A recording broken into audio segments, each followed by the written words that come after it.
তাদের সম্মান, তাদের স্ট্যাটাস কতখানি আমাকে নতুন করে বলতে হবে না। আমার প্রিয় জন্মভূমি এই বাংলাদেশ একটা কঠিন সংকটের মধ্য দিয়ে যাচ্ছে।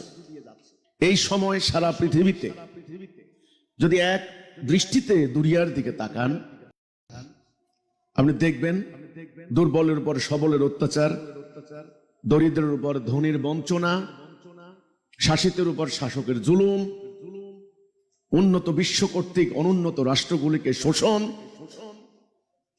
34টা রাষ্ট্রে দেশে দেশে যুদ্ধ চলছে। সারা পৃথিবী একটা নরককুণ্ডে পরিণত হয়েছে। সর্বত্র মানবাধিকার লঙ্ঘনের মহোৎসব। আমি যে জাতির অন্তর্ভুক্ত, আমি নিজেদেরকে মুসলমান বলে গৌরব বোধ করি। 240 কোটি আমরা, পৃথিবীর সমগ্র জনশক্তির 31% সমস্ত পপুলেশনের 57টা ভৌগোলিক রাষ্ট্র। আমাদের তেল গ্যাস সম্পদ 70% মুসলমান এই জনগোষ্ঠীর, অর্থাৎ এই ভূখণ্ডের পায়ের নিচে। 140টা সমুদ্র বন্দর। ইন্দোনেশিয়া, মালয়েশিয়া থেকে শুরু করে যদি আপনি মরক্কোর হিসাব করেন, তাহলে শুধু সশস্ত্র বাহিনীর সংখ্যা আছে 1,70,00,000-এর উপরে। তাহলে এই বিপুল বিশাল প্রাকৃতিক সম্পদ, জনসংখ্যা, টোটাল আয়তন, আমাদের পায়ের নিচে আয়তন 3.25 কোটি বর্গ মাইল। Can you imagine? আপনি কি অনুমান করতে পারছেন আমাদের কি বিপুল প্রাকৃতিক সম্পদ, কি জনসংখ্যা? অথচ যদি কম্পেয়ার করেন, ইহুদি জনগোষ্ঠী 0.2%। সারা দুনিয়ার ইহুদি একত্রিত করলে 2 কোটি হবে না। আর প্যালেস্টাইনে ইসরায়েলের একত্রিত করলে 70 থেকে 80 লাখ। আর তাদের যে রাষ্ট্রটা তারা দখল করেছে জোর করে, সেটা মাত্র 27,000 বর্গ মাইল। পৃথিবীর অন্যতম একটা ক্ষুদ্র রাষ্ট্র আজকে একটার পর একটা মুসলমান জনপদ ধ্বংস করে দিচ্ছে। আমরা 8 কোটি উদ্বাস্তু। এই রিয়েলাইজেশন, এই আলোচনা, এই ডিসকাশন, এই পর্যালোচনা, এই আত্মসমালোচনা করার জন্যই আজকে আমাদের মুহতারাম ওলামা মাশায়েখদেরকে আমি আমন্ত্রণ জানিয়েছি। আমি পার্সোনালি আমি গুনাহগার, একেবারে ordinary man in this country. আমি খুবই সাধারণ মানুষ, কিন্তু আমি আজ সনির্বন্ধ অনুরোধ করছি আপনাদেরকে, আপনারা আমার এই আমন্ত্রণে যখন এসেছেন, এখানে মানুষ ভুলের ঊর্ধ্বে নয়, ভুল ত্রুটি নিয়েই মানুষের জীবন। বাবা আদম আলাইহিস সালাম যখন সেই জান্নাতে আল্লাহ রাব্বুল আলামিন যখন বললেন যে এই গাছের নিকট যাবে না, গেলে তুমি জালেম হয়ে যাবে, যখন শয়তান প্ররোচিত করলেন, তাদেরকে সেই নিষেধাজ্ঞা ভুলিয়ে দিলেন। বাবা আদম, মা হাওয়া যখন সেখানে গেলেন, আপনারা জানেন পবিত্র কোরআন আমাদেরকে তথ্য দেয়, তাদের লজ্জাস্থান অনাবৃত হয়ে পড়লো।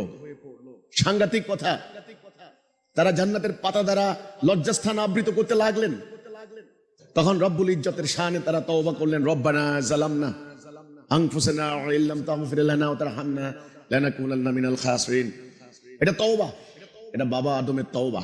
আমরা তার সন্তান, তিনি জান্নাতের মানুষ, তিনি তখন গুনাহ করার এত সুযোগই পাননি।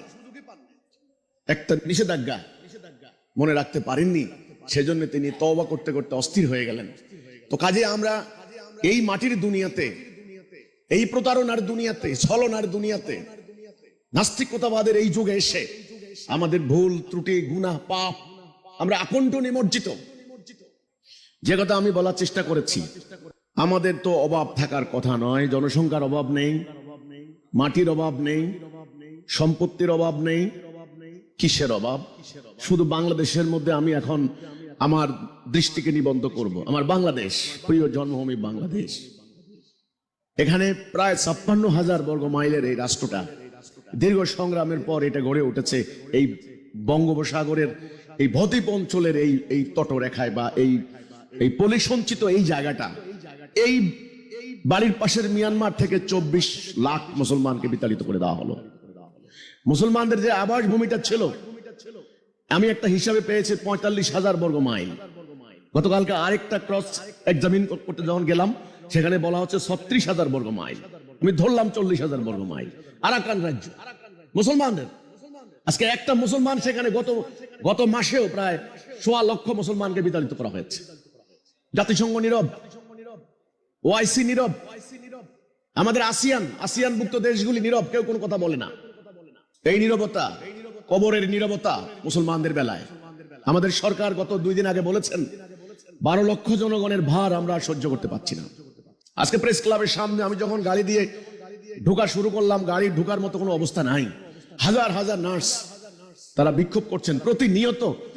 আমাদের শিক্ষকরা, বিশেষ করে ইবতেদায়ী মাদ্রাসার শিক্ষকদের আন্দোলন তো চলছে। আমাদের বাংলাদেশে 5 থেকে 6 লক্ষ মসজিদে ইমামতি করছেন আপনারা যারা ইমামরা আছেন, খতিবরা আছেন। সেই মসজিদে অনেকে আজান দিচ্ছেন। কওমি মাদ্রাসা আছে প্রায় 27 থেকে 28 হাজার। সেখানে লক্ষ লক্ষ আলেম প্রতিনিয়ত বের হচ্ছেন। হাজার হাজার উস্তাদ বা মুহতামিম, মুফতি, মৌলানা ওনারা শিক্ষা দিচ্ছেন। এই শীতকাল আসছে, শীতকালে গ্রাম বাংলার ঐতিহ্য ওয়াজ মাহফিল হয়। হাজার হাজার আলেম মাহফিলে, নানান ঘরানার আলেম তারা বয়ান রাখবেন, লক্ষ লক্ষ মানুষ সেখানে শুনবেন। তাহলে বাস্তবতা আসেন, আমাদের এলেম হাসিল হচ্ছে, আমল হচ্ছে, পপুলেশন বাড়ছে, আমরা নানান দিক থেকে প্রযুক্তিগত জ্ঞান নিচ্ছি, কিন্তু শান্তি কোথায় গেল? ইসলাম শব্দের আক্ষরিক অর্থটাই কিন্তু শান্তি। যদি শান্তি হয়, এই শান্তির কপট কোথায় গেল? স্বাধীনতার 54 বছর চলে গেল, এ পর্যন্ত কতগুলি আন্দোলন হয়েছে। প্রত্যেকটা আন্দোলনে হাজার হাজার মায়ের বুক খালি হয়েছে। আমরা কি স্বাধীন হয়েছি? হই নাই। জুলুম বন্ধ হয়েছে, অফিসে ঘুষ বন্ধ হয়েছে, সুদ বন্ধ হয়েছে। এই মুহূর্তে সুদের হার 15 থেকে 17%।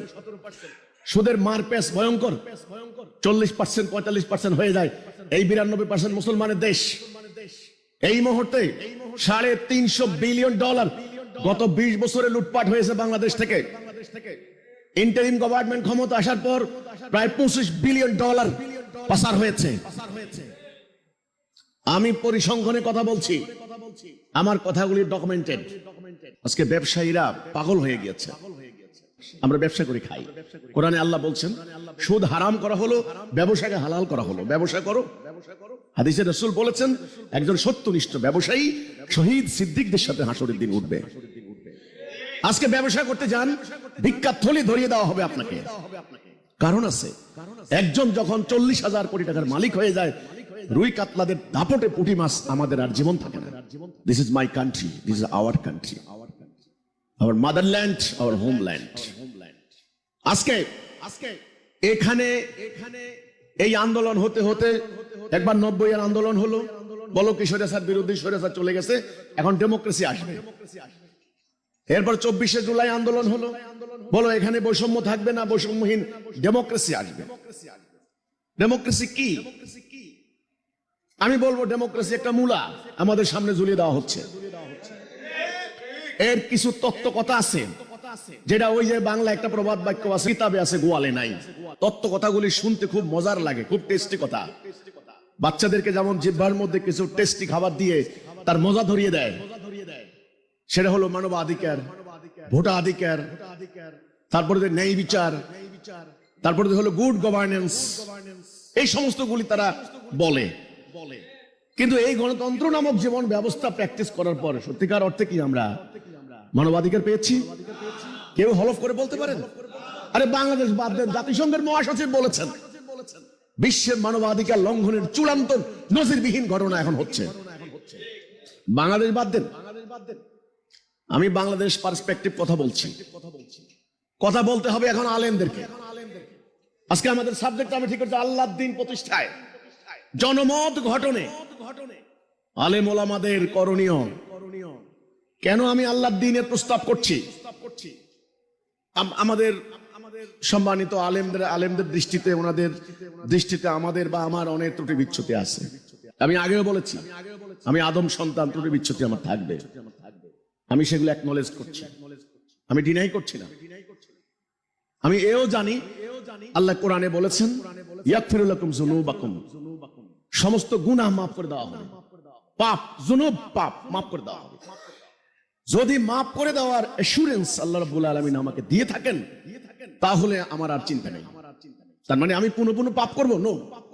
কোনো কারণে অতীতে কোনো একটা মিস্টেক, ভুলের কারণে আমার যদি পাপ হয়ে থাকে, আল্লাহ সুবহানাহু ওয়া তাআলা পাপ আমাকে মাফ করবেন। কিন্তু আজকে বাংলাদেশের যে পরিস্থিতি দাঁড়িয়েছে, প্রতি বছর শুধু পরিবহন খাতে চাঁদাবাজি হচ্ছে ৩,০০০ কোটি টাকা, শুধু পরিবহন খাতে।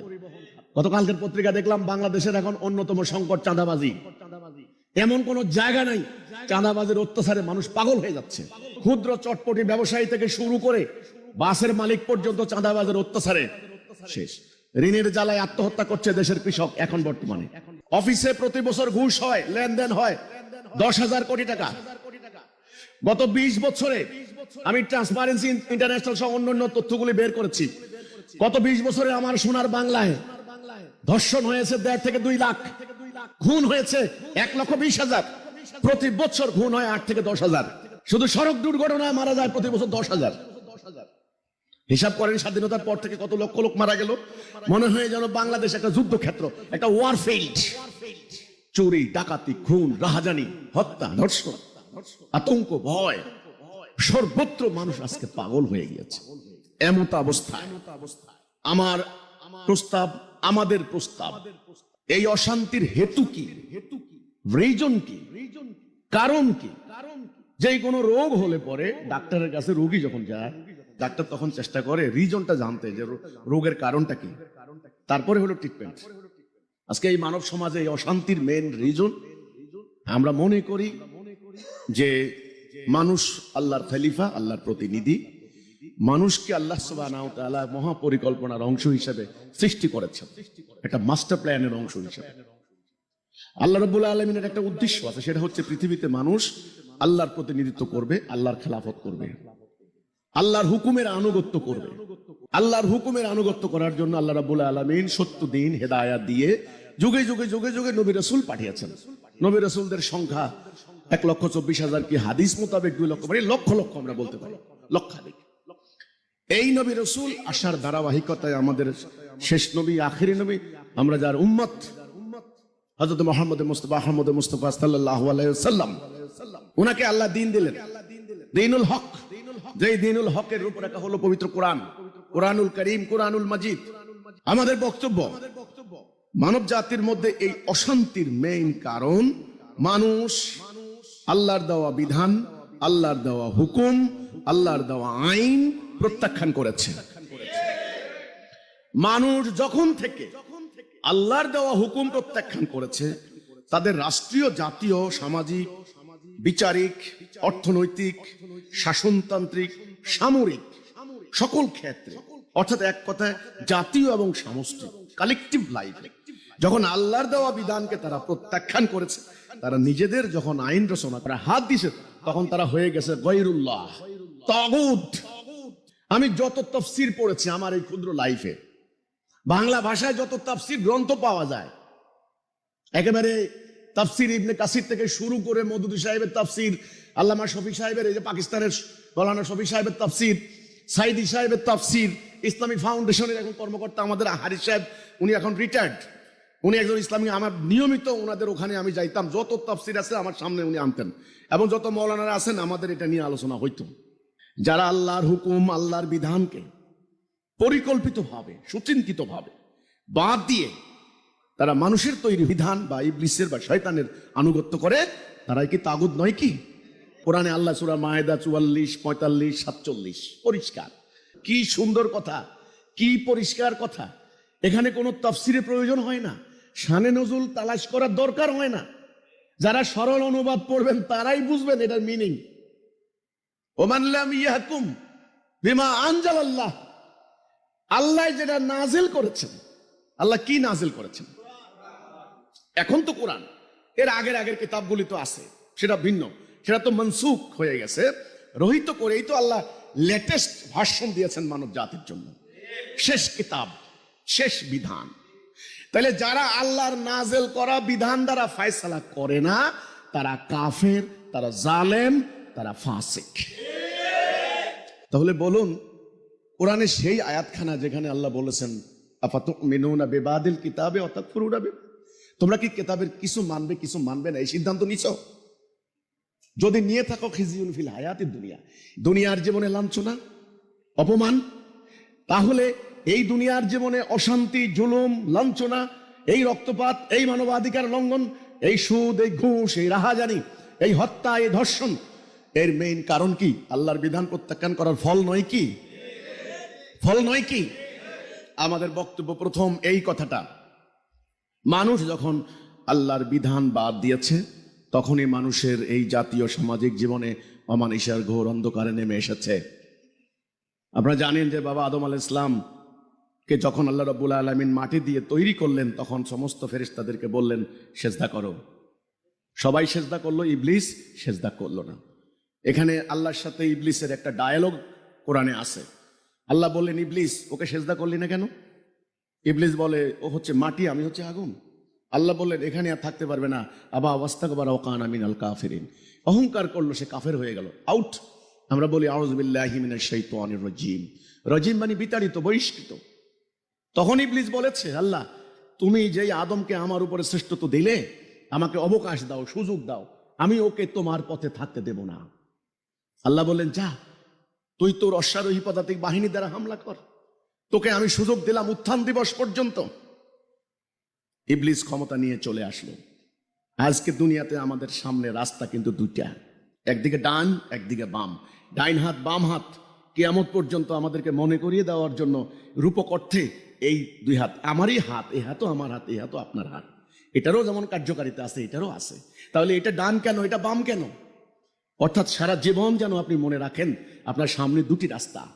এই দুনিয়াতে আপনি পরীক্ষা স্বরূপ এসেছেন। আপনার বাবা মাকে জান্নাতে থাকতে দেওয়া হয়েছিল, তাদেরকে জান্নাত থেকে দুনিয়াতে দেওয়া হয়েছিল। আল্লাহ বলেছিলেন কিছু কালের জন্য যাও, ওখানে বংশবৃদ্ধি করো। তখন বাবা আদম টেনশনে পড়ে গেলেন, আমার কি দশা হবে? তখন আল্লাহ অ্যাসুরেন্স করলেন, নিশ্চিত করলেন, ফাইম্মা ইয়াতিয়ান্নাকুম মিন্নি হুদা ফামান তাবিআ হুদায়া ফালা খাউফুন আলাইহিম ওয়া লা হুম ইয়াহজানুন।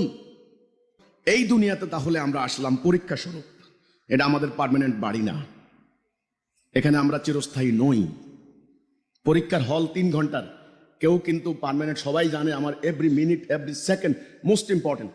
পরীক্ষার হল 3 ঘন্টা, কাজে লাগায়, কারণ এর আগে পড়ালেখা করা হয়েছে। এখন এই দুনিয়াতে আমার সামনে দুটি রাস্তা, দুটি পথ, হিদায়াত, দালালাহ, যেটা সূরা ফাতিহা আমরা প্রতি ওয়াক্ত সালাতের মধ্যে পড়ি, ইহদিনাস সিরাতাল মুস্তাকিম গায়রিল মাগদুবি আলাইহিম ওয়ালাদ-দাল্লিন। আল্লাহ দলালাতে নিও না, পথভ্রষ্টতায় নিও না আল্লাহ। ওটা গয়রুল্লাহ, ওটা তাগুত, ওটা শিরিক, ওটা কুফর। ওই রাস্তা নির্মাণ করেছে ইবলিস, ওই পথের শেষ মাথা জাহান্নাম। ইবলিসের উদ্দেশ্য হচ্ছে আমাকে জাহান্নাম নেওয়া। ওই রাস্তায় যারা যাবে তারা অনিবার্য রূপে অন্যায়, অবিচার, ফাসাদ ওয়া সাফাকুদ্দিমার মধ্যে পড়বে। আল্লাহ রাব্বুল আলামিন যুগে যুগে নবী রাসূলদেরকে দিয়ে করুণা করে, দয়া করে, কারণ তিনি রহমান রহিম, তিনি আজিজুল গফুর, তিনি আফওয়ান গফুর, তিনি গফুরুল ওয়াদুদ, বান্দার প্রতি ক্ষমাশীল, করুণাময়। করুণা করে তিনি বান্দাকে গাইডেন্স, রাইট ডাইরেকশন দেওয়ার জন্য, হেদায়া দেওয়ার জন্য নবী রাসূল পাঠিয়েছেন। নবীরা এসে জনগণকে এই কথার দিকে বলেছেন, তোমরা এদিকে যাও, ডান দিকে যাও, বাম দিকে যাইও না। আমাদের সামনে এখন রাস্তা দুটা, একটা হলো হেদায়া, একটা হচ্ছে দলালা। এ ডান দিকে যাওয়ার যে অঙ্গীকার, আল্লাহর হুকুম মেনে নেওয়ার অঙ্গীকার, সেই অঙ্গীকারের নামই হচ্ছে কালেমাতুত তাওহীদ, লা ইলাহা ইল্লাল্লাহ। আল্লাহর হুকুম ছাড়া, আল্লাহর আনুগত্য ছাড়া, আল্লাহর বিধান ছাড়া আমি কারো বিধান মানি না। এই কলেমাতুত তাইয়্যিবার অঙ্গীকার শুরু হচ্ছে লা, লা মানে মানি না, অস্বীকার করছি। কাকে অস্বীকার করছি? ওই যে ইবলিস, ইবলিসের তৈরি আল্লাহর হুকুম পরিপন্থী সমস্ত হুকুম বিধানকে আমি অস্বীকার করছি। আমি যখন এই রাস্তায় উঠলাম তখন আমি মুমিন, আর ওই রাস্তা যারা থাকবে তারা কাফের। আমার রাস্তার শেষ মাথা জান্নাত, আমার ওয়ালি আল্লাহ, অভিভাবক আল্লাহ। পবিত্র কোরআন ঘেটে দেখেন, এই হচ্ছে সত্য। তাহলে আমি এখানে সামারি করতে চাই, দুনিয়াতে মানুষ আল্লাহর খলিফা, আল্লাহর প্রতিনিধি। দুনিয়াতে আমাদের মূল ইবাদত হচ্ছে আল্লাহর খেলাফত করা, আল্লাহর হুকুমের আনুগত্য করা। আল্লাহর হুকুম দ্বারা আমাদের রাষ্ট্র, আমাদের সমাজ, আমাদের বিধান যদি চলে, তবে আমি ডাইন দিকের লোক, আমি মোমেন। আমি জাতিগত পরিচয়, ন্যাশনাল আইডেন্টিটি, বর্তমানে আমাদের ন্যাশনাল আইডেন্টিটি ক্রাইসিস চলছে। এর আগে তর্ক হয়েছে বাঙালি না বাংলাদেশি, জানেন তো এগুলি। এক বুদ্ধিজীবী এক গ্রুপ বলে আমরা আগে বাঙালি তারপরে মুসলমান, আরেক গ্রুপ বাইরে হয়েছে আমরা মুসলমান না বাঙালি। আইডেন্টিটি ক্রাইসিস ভালো নয়। মিয়ানমারের একটা উদ্বাস্তু ছেলে চট্টগ্রাম বিশ্ববিদ্যালয়ে পড়ালেখা করে ঢাকা আসছিল, কি যেন সে ফেসবুকে আমার একটা বক্তব্য শুনছে, শোনার পরে সে আমার সাথে সাক্ষাতের একটা মানে অ্যাপ্লিকেশন করছে। আমি ঠিক আছে ওকে আনো। তো তার এই ছেলেটার জন্মই হয়েছে আপনার রোহিঙ্গা ক্যাম্পে, তার বাবারা চলে আসছিল অনেক আগে, যে এখন সে চিটাগং ইউনিভার্সিটি না কোন একটা ভার্সিটিতে পড়ে, যাই হোক। তা আমি বললাম যে তোমাদের আসল প্রবলেমটা কি? এই ছেলেটা শিক্ষিত ছেলে, সে বলল মিয়ানমারে আমাদের প্রবলেম হচ্ছে আমাদের আইডেন্টিটি ক্রাইসিস। আমাদের এই মিয়ানমারের জনগণ জানেই না যে আমরা আসলে মুসলিম। কেন আইডেন্টিটি ক্রাইসিস হবে? আল্লাহ পবিত্র কোরআনে আমাদের জাতীয় পরিচয় কি দিলেন? মুসলিম। যখন আমরা আল্লাহর এই বিধানকে আত্মসমর্পণ করে নেব, সারেন্ডার করে নেব, তখন আমরা মুসলিম। আমাদের কি ন্যাশনাল আইডেন্টিটি ক্রাইসিস হবে? আর তাহলে আমার সামনে এখন রাস্তা দুটা, একটা হলো হেদায়া, একটা হলো দলালা। আমাদের প্রথম বক্তব্য যেটা আমি বলেছি যে আজকে এই অশান্তির মেইন কারণ ইতিহাসের কাল পরিক্রমায় আমরা আল্লাহর দেওয়া হুকুম বাদ দিয়ে মানুষের তৈরি করা হুকুম প্র্যাকটিস করছি। এই হচ্ছে মেইন। আল্লাহর খেলাফত বাদ দিয়ে আমরা সবাই দলালাতে চলে গিয়েছি। নবী করিম সাল্লাল্লাহু আলাইহি সাল্লাম যখন এই মক্কায় আসলেন, তখন মক্কার লোকেরা বিভিন্ন গোত্রে বিভক্ত ছিল। সেই গোত্রীয় সমাজগুলিকে রাসূলুল্লাহ ঐক্যবদ্ধ করছেন একটা কথার উপরে, লা ইলাহা ইল্লাল্লাহ মুহাম্মাদুর রাসূলুল্লাহ। আল্লাহ এবং তার রাসূল, অর্থাৎ আল্লাহর হুকুম ছাড়া কারো হুকুম মানি না। এই হুকুমটাকে বাস্তবায়ন করেছেন রাসূলুল্লাহ। মক্কা 13টা বৎসর কি অকল্পনীয় নির্যাতন নিপীড়ন হয়েছে।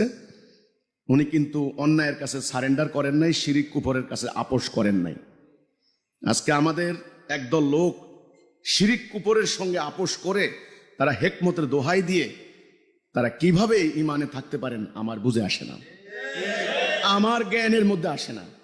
রাসূলকে ডাক দিয়ে বলা হয়েছিল, রাসূলুল্লাহ চাচা, যে ভাতিজা, ওরা বলে তুমি যদি এই তাওহীদের দিকে ডাক দেওয়া ছেড়ে দাও, তোমাকে আরবের ধনী বানিয়ে দেওয়া হবে, বাদশা বানিয়ে দেওয়া হবে, সুন্দরী নারী দেওয়া হবে, শরীর খারাপ থাকলে অসুস্থের কারণে এগুলো বলছো, তোমাকে উত্তম ডাক্তার দেখানো হবে, তুমি এটা বাদ দিবা কিনা? রাসূলুল্লাহ বুক টান টান করে দাঁড়িয়ে কি বলেছিলেন? চাচা, ওদেরকে বলে দিবেন এক হাতে চন্দ্র এক হাতে সূর্য এনে দিলেও মোহাম্মদ এই সত্য ত্যাগ করবে না। হয় আল্লাহর বিজয় হবে, না হলে মোহাম্মদ শহীদ হয়ে যাবে। এই আপোষহীন সংগ্রাম, কিসের সঙ্গে আপোষ চলবে না? শিরিক কুফরের সঙ্গে, গায়রুল্লাহর সঙ্গে, তাগুদের সঙ্গে, মানুষের তৈরি বিধানের সঙ্গে কোনো আপোষ চলবে না। লা ইলাহা ইল্লাল্লাহ, এই ঘোষণা দেওয়ার সাথে সাথে রাসূলুল্লাহর উপরে পাথর নিক্ষেপ হয়েছিল। তাব্বা লাকা ইয়া মুহাম্মদ। তিনি আপোষ করেননি। তিনি হিকমত করতে পারতেন, কৌশল করতে পারতেন, যে এখন আমার শক্তি নেই, এ কথা এখন বলার দরকার নেই। নো, তিনি বুক টান টান করে বলেছেন আল্লাহ ছাড়া কারো হুকুম মানি না। এটা একজন মুমিনের ঘোষণা। রাসূলুল্লাহ থাকতে পারলেন না মক্কায়, 2 থেকে 250 বর্ণনার মধ্যে হেরফের আছে। ওনাদেরকে নিয়ে তিনি চলে গেলেন মদিনায়। মদিনায় যাওয়ার পরে শুরু হয়ে গেল লড়াই, যুদ্ধ, কিতাল, যেটা আল্লাহ কোরআনে ফরজ করলেন, কুতিবা আলাইকুমুল কিতাল আহুয়া কুরহুল লাকুম। তোমাদের জন্য কিতাল ফরজ করা হলো, যদিও তোমাদের নিকট অপছন্দনীয় হয়। 78টা যুদ্ধ করলেন, গাছের লতা পাতা খেলেন, শত্রুর আঘাতে আঘাতে জর্জরিত হলেন, মাথায় হেলমেট ভেঙে রাসূলুল্লাহর মাথা ঢুকে গেল। ওনার চাচা হামজা থেকে শুরু করে, সাইয়্যিদুশ শুহাদা আপনারা জানেন, হযরত হামজা রাদিয়াল্লাহু আনহু থেকে শুরু করে শত শত জলিল কদর সাহাবী শহীদ হয়ে গেলেন, আহত হলেন, রক্তাক্ত হলেন, বিকলাঙ্গ হলেন। অধিকাংশ সাহাবীর কোনো না কোনো শরীরের অস্ত্রের আঘাত ছিল। এই যে সংগ্রাম, এই যে লড়াই, এই যে কোরবানি, এই যে দেশান্তরিত হওয়া, এই যে আত্মদান, এই যে আত্মত্যাগ, এর উদ্দেশ্য কি ছিল? না অন্য কিছু? না রাসূলুল্লাহ কারো সম্পত্তি লুণ্ঠন করেছেন? আল্লাহর দ্বীন। কারণ আল্লাহ ওনাকে এই উদ্দেশ্যেই পাঠিয়েছেন। সূরা ফাতিহা 28, সূরা সফ 9, সূরা তওবা 33, 3টা সূরা। হুয়াল্লাযী আরসালা রাসূলাহু বিল হুদা ওয়া দীনিল হক লিইয়ুযহিরাহু আলাদ দীনি কুল্লিহি। হিদায়াহ এবং সত্য দ্বীন, হিদায়াহ লা ইলাহা ইল্লাল্লাহ, এটার উপরে ভিত্তি করা সত্য দ্বীন দিয়ে আমি আমার রাসূল পাঠিয়েছি, অন্য সমস্ত দ্বীনের উপরে এটাকে জাহির করে, এটাকে গালেব করে, এটাকে প্রতিষ্ঠা করে। অর্থাৎ আল্লাহর দেওয়ায় দ্বীন প্রতিষ্ঠা করার জন্যই রাসূলুল্লাহর আগমন, আবির্ভাব হয়েছে। এই সত্য কেউ অস্বীকার করতে পারবেন? যেখানে কোরআনে বলা হয়েছে আন আকিমুদ্দিন, দ্বীন কায়েম করো। আমরা আকিমুস সালাহ, আযান দিলে সালাহ কায়েম করতে দৌড় দেই, কিন্তু দ্বীন কায়েম করো এটা কি আল্লাহর নির্দেশ নয় কি? এটা ফরজ নয় কি? রাসূলুল্লাহ সারা সংগ্রামী জীবনে এই কাজে তিনি ব্যাপৃত লিপ্ত কি ছিলেন না?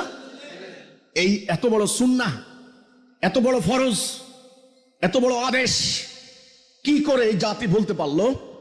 কি করে এই জাতি আল্লাহ দেওয়া দিন বাদ দিয়ে ব্রিটিশের তৈরি দিন তারা মেনে নিল? আমার প্রশ্ন রাখলাম আমি ওলামায়ে মাশায়েখদের সামনে। তখন কি আমাদের ওলামা মাশায়েখরা ছিলেন না?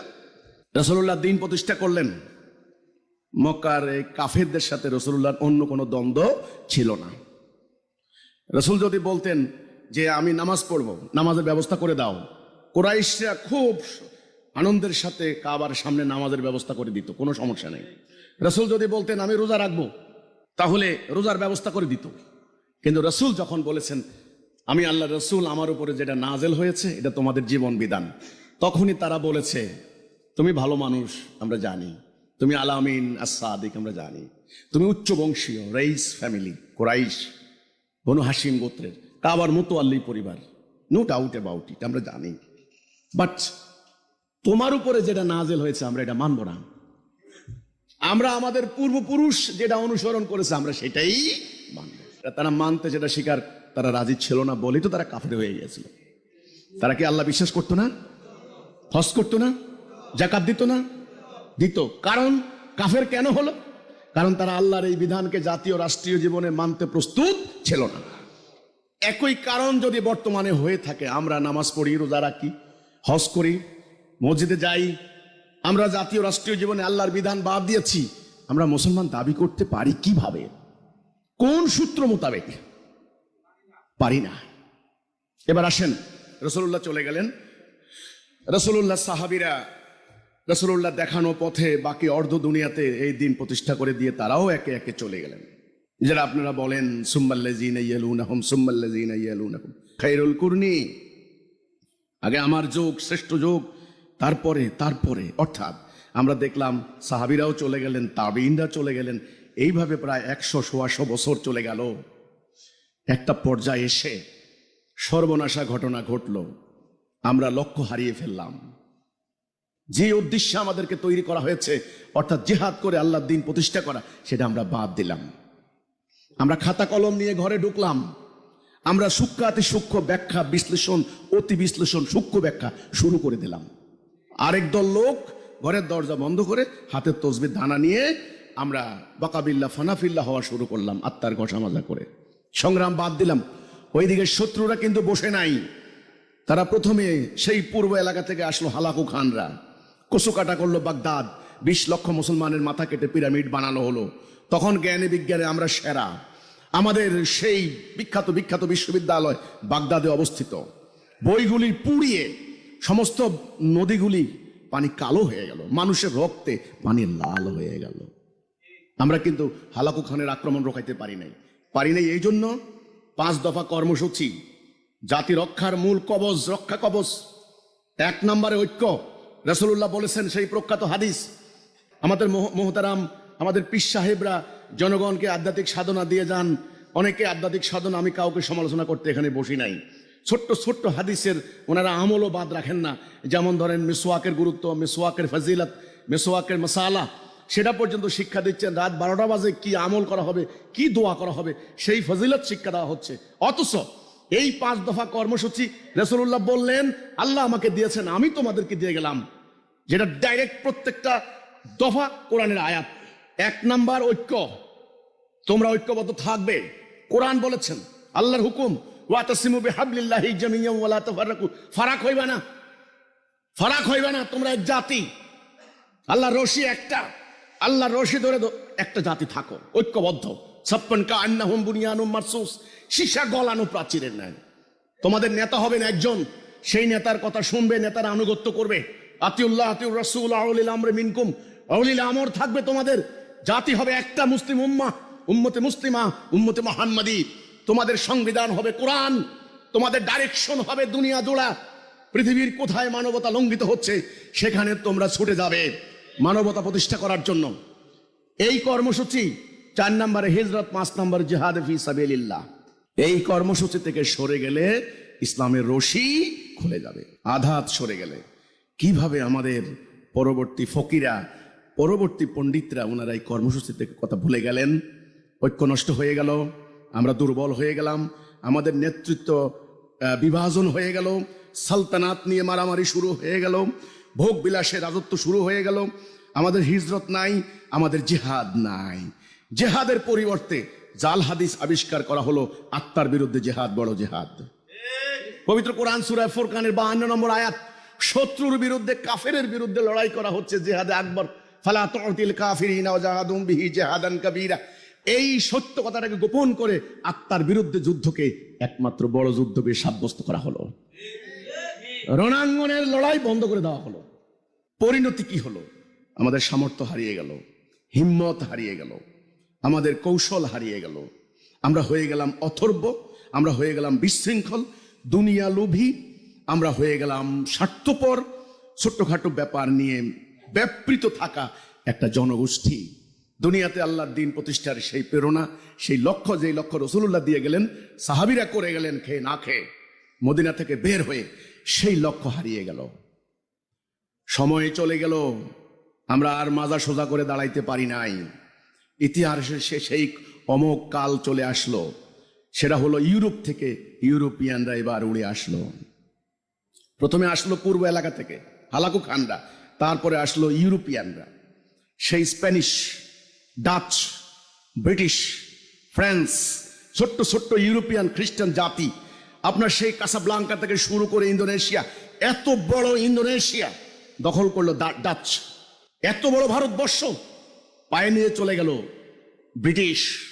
নবাব সিরাজউদ্দৌলা আমাদের মুসলমান নবাব, 57,000 সৈন্য, পলাশির আম্রকাননে কর্নেল ক্লাইভের মাত্র 3,500 কাছে এমন ভাবে পরাজিত হয়েছে, নির্লজ্জ ভাবে। এটা কি আল্লাহর হুকুম ছাড়া হয়েছে? আল্লাহর শাস্তি। আল্লাহ বলেছেন আপনার জাগতিক প্রত্যেকটা ব্যাপারেই জাগতিক ব্যাখ্যা এবং আধ্যাত্মিক ব্যাখ্যা আছে। জাগতিক কারণ ঐক্য নষ্ট করা, জিহাদ ত্যাগ করা, আর আধ্যাত্মিক কারণ আল্লাহর শাস্তি।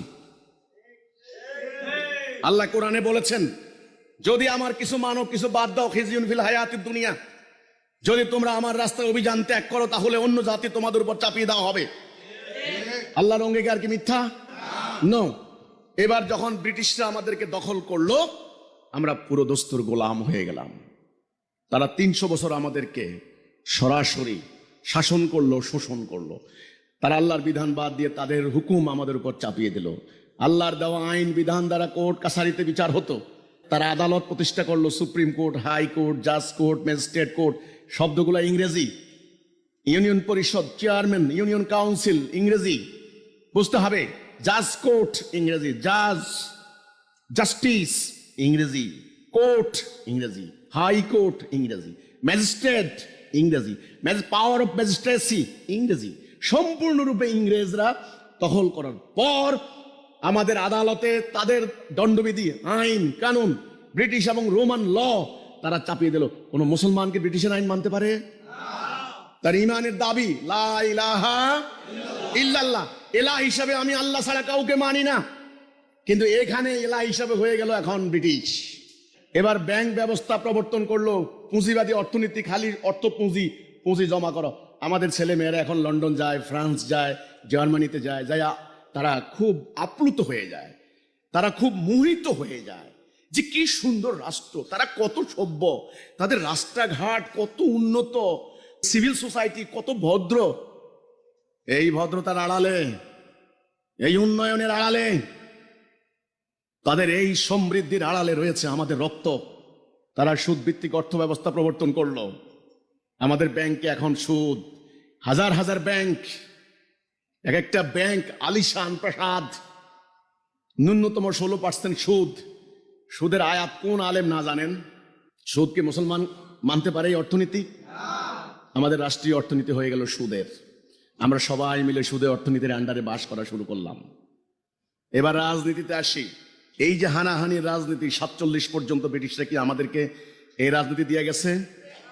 তাদের কোনো লর্ড মিস্টার কর্নওয়ালিস চিরস্থায়ী বন্দোবস্তের রূপকার, উনি কি নির্বাচনে দাঁড়িয়েছিলেন? তখন তারা চিরস্থায়ী বন্দোবস্ত করলো, আমাদের কৃষকের সব জমি নিয়ে জমিদারদের হাতে দিল। এটা নিয়ে আমাদের কৃষক বিদ্রোহ হলো, কত আন্দোলন হলো, কত মানুষ মারা গেল। আমাদের হাজী শরীয়তুল্লাহর কথা আপনারা এখনো জানেন, শহীদ তিতুমীরের কথা এখনো জানেন। এই ব্রিটিশরা তারা 47 সালে নিজেরা যখন মারামারি যুদ্ধ করে বিশ্বযুদ্ধ করে দুর্বল হয়ে গেছে, তারা আর সাম্রাজ্য ধরে রাখতে পারবে না। যথেষ্ট রকমের তারা বুঝতে পেরেছে যা শোষণ করার নেওয়া শেষ, আমার শরীরের রক্ত যা নেওয়ার ইঞ্জেকশন দিয়ে শোষণ করে নেওয়া শেষ, এবার যাওয়ার পালা। যাওয়ার সময় তারা এই হানাহানির রাজনীতি, কামড়াকামড়ির রাজনীতি, স্বার্থের রাজনীতি, তারা এই মূলা আমাদের হাতে ধরিয়ে দিয়ে গেছে।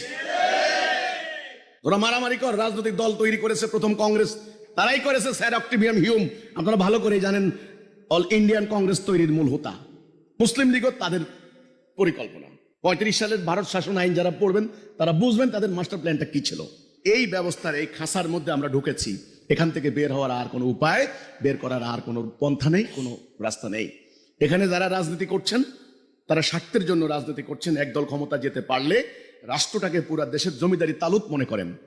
এবার যাদের বিরোধী দল যারা ক্ষমতা আসার সম্ভাবনা আছে, ওদেরকে মেরে কেটে 200-300 মামলা দিয়ে নাস্তানাবুদ করে দেশ থেকে বের করে দেন। আর যদি দেশের ভিতরে থাকে কোন রকম, তার বাড়িঘর নাই, তার বাড়ি হচ্ছে জেলখানা।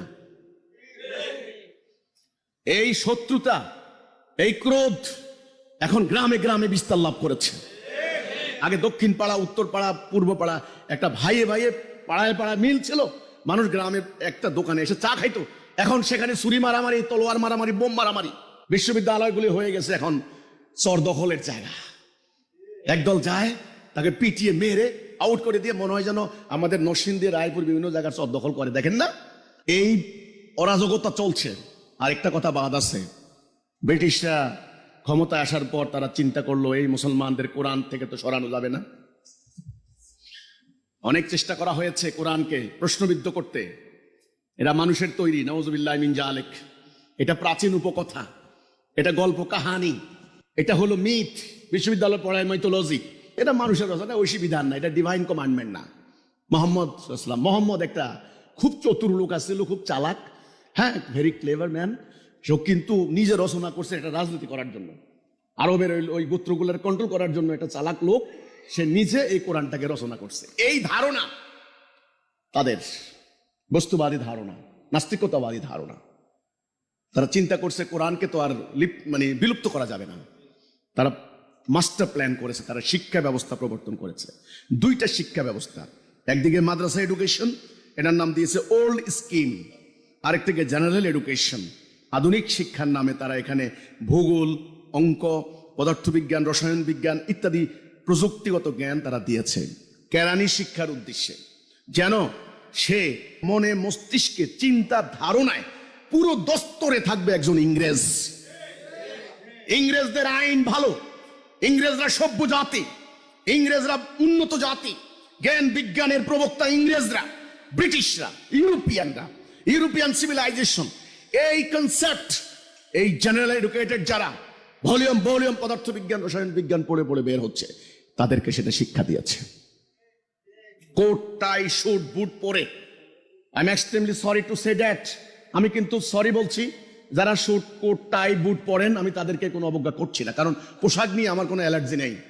আমি কিন্তু আমার কথার রেফারেন্স দিচ্ছি। এই পোশাক পরে শুধু গায়ের রঙে ইন্ডিয়ান নেটিভ, কিন্তু চিন্তা ভাবনায়, আকিদায়, বিশ্বাসে, কনসেপ্টে, ইমানে, ধারণায় সব ইংরেজ।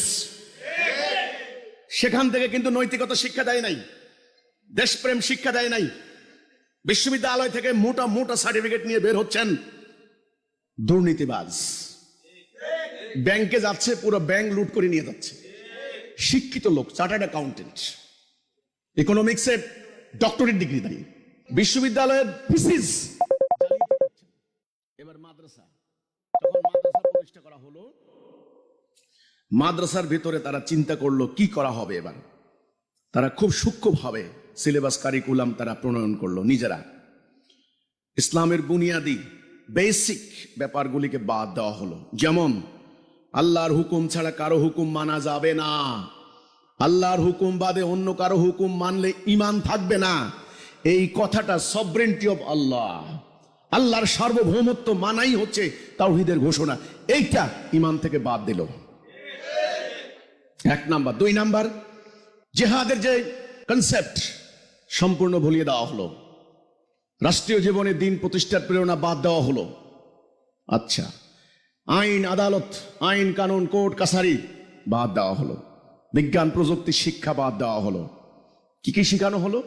ছোট্টখাট্ট মাসলা মাসাইল, যেগুলি নবী করিম সাল্লাল্লাহু আলাইহি সাল্লামের আপনার হচ্ছে একেবারে এই আদত। আপনারা জানেন দুইটা প্রকার আছে, সুন্নাহ এবং আদত। রাসূল ডাইন কাতে ঘুমাইতেন, রাসূল মিসওয়াক করতেন, রাসূল দাড়ি রাখতেন, রাসূল মিষ্টি খাইতেন খাবার পরে। এই যে রাসূলুল্লাহর অভ্যেস অনভ্যেস আদত, সেগুলি এটাকে প্রায়োরিটি দিয়ে এটাকে সামনে আনা হলো।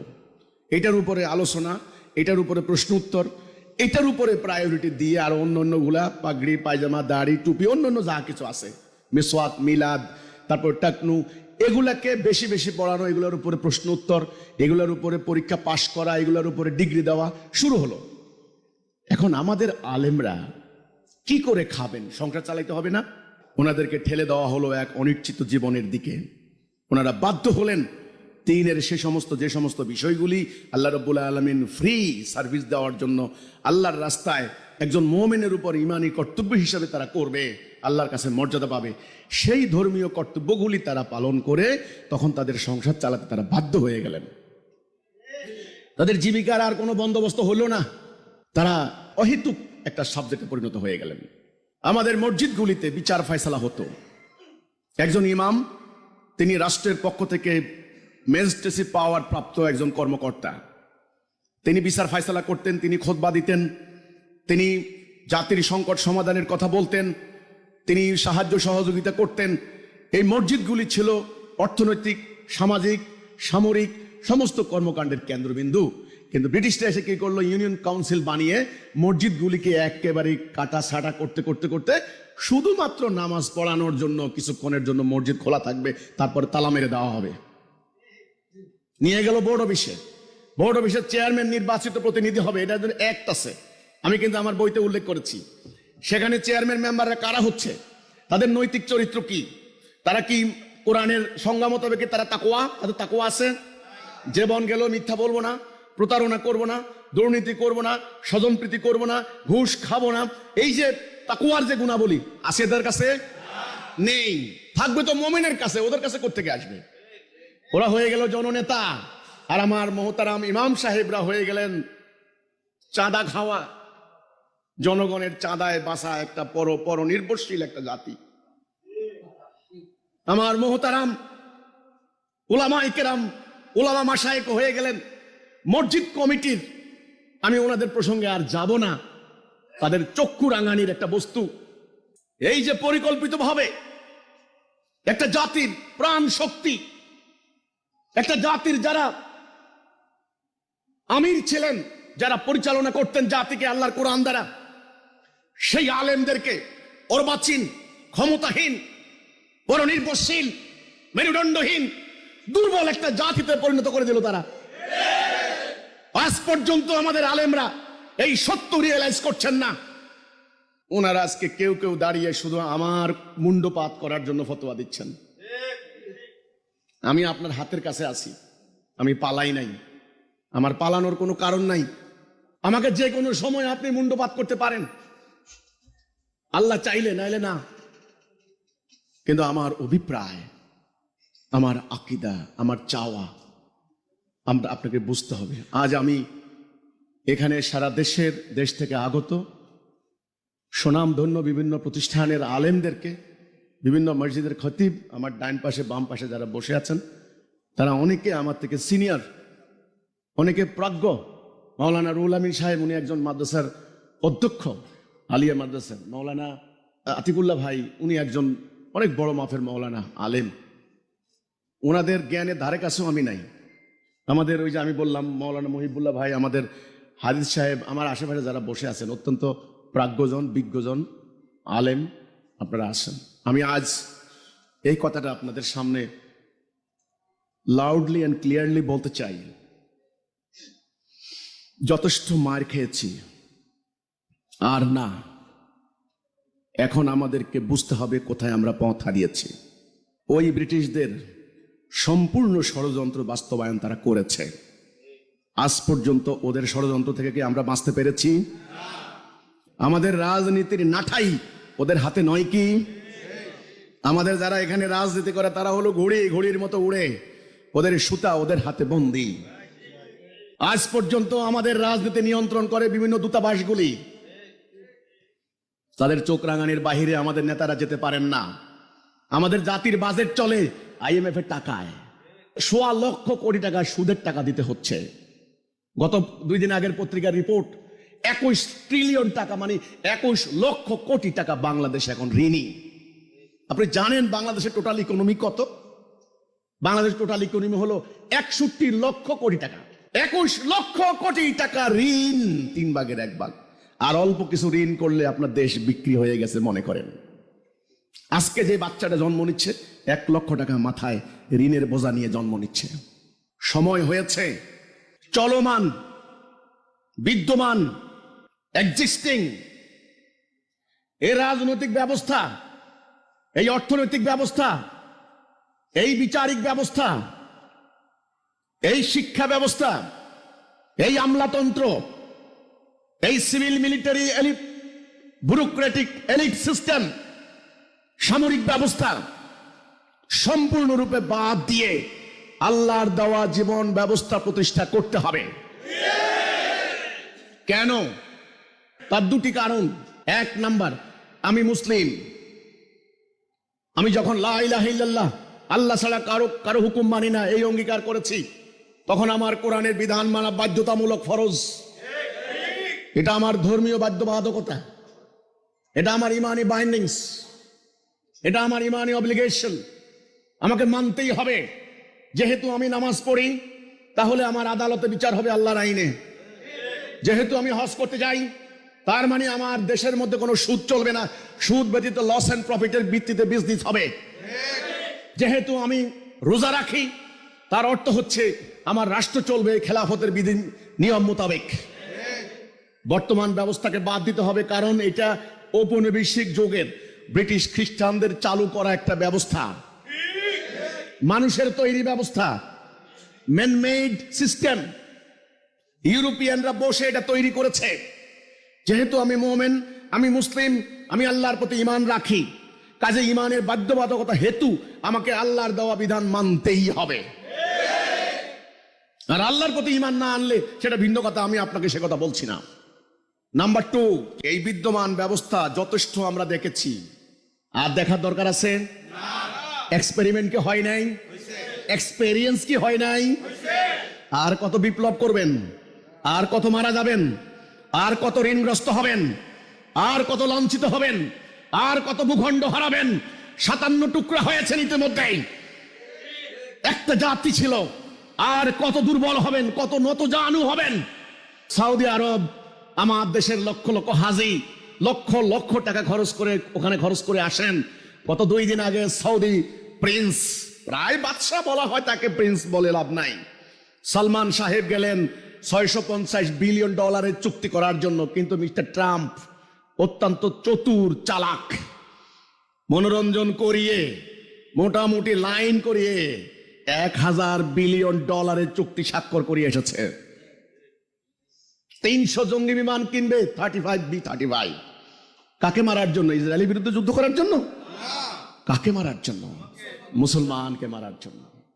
আর কত ছোট্টখাট্ট বিষয়ের থেকে নিবন্ধ সরাই। একটা বিশাল হিমালয় পাহাড়ের পাদদেশে যদি যাই, আপনি একটা পাথরের উপরে, ছোট্ট একটা নুনি পাথরের উপরে আতশি গাছ রাখেন, আপনার কাছে পাথরটা হয়ে যাবে পাহাড়, আর এত বড় পাহাড় আপনি দৃষ্টিসীমার বাহিরে চলে যাবেন। আমাদের ওলামা মাশায়েখদের অবস্থা সেটা হয়েছে না?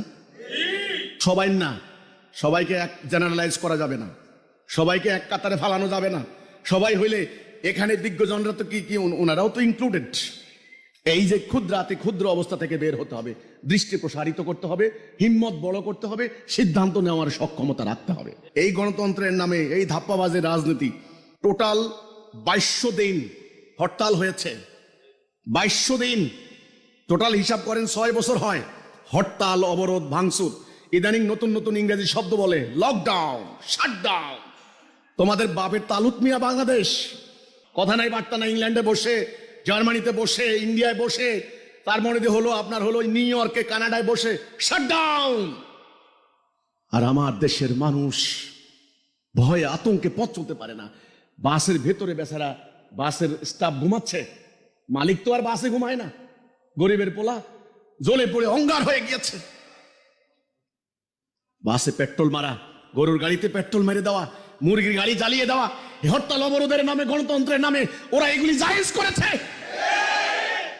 আর তুমি মুসলমান, তুমি একটা উচ্চ বাক্যে কথা বললে বলে জঙ্গি, তুমি জেহাদের কথা বললে, আল্লাহর দ্বীন প্রতিষ্ঠার জন্য কিতালের কথা বললে বলে জঙ্গি, টেররিস্ট, ফ্যানাটিক, মৌলবাদী, ফান্ডামেন্টালিস্ট। ওর গায়ে সিল মারে দেয়, পিঠে একটা সিল মারে, কপালে একটা সিল মারে, হাতে বেড়ি, পায়ে বেড়ি, র্যাব একটা এই হাত ধরে, একটা এই হাত ধরে, বুকের মধ্যে নেম প্লেট ঝুলাই দেয়, জেলাই দিয়ে এবার তিনজনে ধীরে ধীরে বেচারা হাঁটতে পারে না, হাতে বেড়ি, পায়ে বেড়ি। কারণ তুমি জিহাদের কথা বলেছ, এই জন্য তোমার গায়ে, বুকে, পিঠে জঙ্গি, টেররিস্ট, ফ্যানাটিক। ওলামায়ে কেরাম, আমি বিপ্লবের মূল মন্ত্র নিয়ে এসেছি। আমি আপনাদের রিজেকে হাত দিতে আসি নাই, আপনাদেরকে সম্মানিত করতে এসেছি। আপনাদের হারিয়ে যাওয়া গৌরব, গ্লোরিয়াস হিস্ট্রি, সম্মানের জায়গায় আবার নিয়ে যাওয়ার জন্য আমি দাঁড়িয়েছি। আমার আল্লাহ রাব্বুল আলামিনের ইচ্ছার বাহিরে হয় নাই, নাইলে আমার হৃদয় থেকে এই কথা উচ্চারিত হওয়ার কথা ছিল না। আমি আজ আপনাদের কাছে করজোড়ে অনুরোধ করব, প্রার্থনা করব, আমার ত্রুটি বিচ্ছুতি, আমল আখলাক নিয়ে কথা না বলে আমার বক্তব্যের গভীরে প্রবেশ করার চেষ্টা করুন, আমার অভিপ্রায় বুঝার চেষ্টা করুন। এই চলমান বিদ্যমান এই ব্যবস্থা, রাজনৈতিক ব্যবস্থা, এখান থেকে বের হতেই হবে। এখন বলা হয় গণভোট হবে। গতকাল আমি জনসভায় বলেছি, আমার পত্রিকা এসেছে এখানে, আগামীর গণভোট হবে, জুলাই সনদ সংবিধানে অন্তর্ভুক্ত হবে কিনা এই কথার উপরে। আমি বলেছি, জুলাই সনদের মধ্যে কি লেখা আছে সাধারণ মানুষ কি জানে? মানুষ কিছু বলতে পারবে? হ্যাঁ ভোট না ভোট কেমনে দিবে মানুষ? এখনো নিশ্চিত না হ্যাঁ জয় হবে না না জয় হবে, জনগণ তো জানেই না। ওই যে আমেরিকা থেকে উঠে এসে আপনারা এখানে সংস্কার প্রস্তাব করলেন, ওদের দেখা দেখি উচ্চকক্ষ, নিম্নকক্ষ, উচ্চ কক্ষের মধ্যে 100 আসন থাকবে, পিআর পদ্ধতিতে প্রতিনিধি নির্বাচিত হবে, এক ব্যক্তি 2 মেয়াদের বেশি হবে না, একই ব্যক্তি দলের প্রধান এবং এর প্রধান থাকবে না। এই যে কথাগুলা, এগুলো আমরা পত্রিকার মাধ্যমে জেনেছি। আচ্ছা ভালো কথা, এইগুলার উপরে গণভোট হইলে কি শান্তি আসবে? রাজনৈতিক দুর্বৃত্তায়ন বন্ধ হবে? সুদ ঘুষ বন্ধ হবে? আমরা এই আইন মেনে নিয়ে গিয়ে জান্নাত যেতে পারবো? যদি না হয় তাহলে আমার দেশের গণভোট হওয়া দরকার এই কথার উপরে, তোমরা আল্লাহর বিধান চাও কি চাও না, ইয়েস অর নো, বাস এই কথার উপরে গণভোট হোক। তারা বলে হিজবুত তাওহীদ, আপনাদের এত হাজার হাজার লক্ষ লক্ষ কর্মী সমর্থক, আপনারা ইলেকশনে আসেন না কেন? ইলেকশন কমিশন এমন এমন দলদেরকে নিবন্ধন দিচ্ছেন যাদের দলের প্রধান ছাড়া, সাইনবোর্ড ছাড়া কিচ্ছু নাই। আমি বলেছি প্রতারণার নির্বাচনে আমি যাব না। একদিনের জন্য জনগণকে প্রভু বানানো হয়, তুমি আমার প্রভু, তুমি আমার আব্বা। একদিন পিঠের ময়লা রাখে না, কোলাকুলি করতে করতে বুক ব্যথা করে ফেলে। চাষা ওই খেতে কাম করে, কাদা মাটির মধ্যে যাইয়া চাষাকে জড়াইয়া ধরে শিল্পপতি, সারা জীবন আসলে লন্ডন, জীবনে গ্রামে নামে নাই। কারণ জানে ওই চাচাকে বলে, আব্বা আমি আপনার পোলা। কোন পোলা রে বাবা? যে হ্যাঁ আব্বা আমি আপনার পোলা, লন্ডন ছিলাম, এখন আসছি, আমাকে ভোট দেন আব্বা, আগামী দিন আপনাদের স্বর্গে নিয়ে যাব। এই প্রতারণা তোমরা আর কত দেখবা? একদিন পর, পরের দিন থেকে তোমাদেরকে আর চিনে। রাষ্ট্র ইজারা দিয়ে দেওয়া হচ্ছে, তারা যা খুশি তা করে।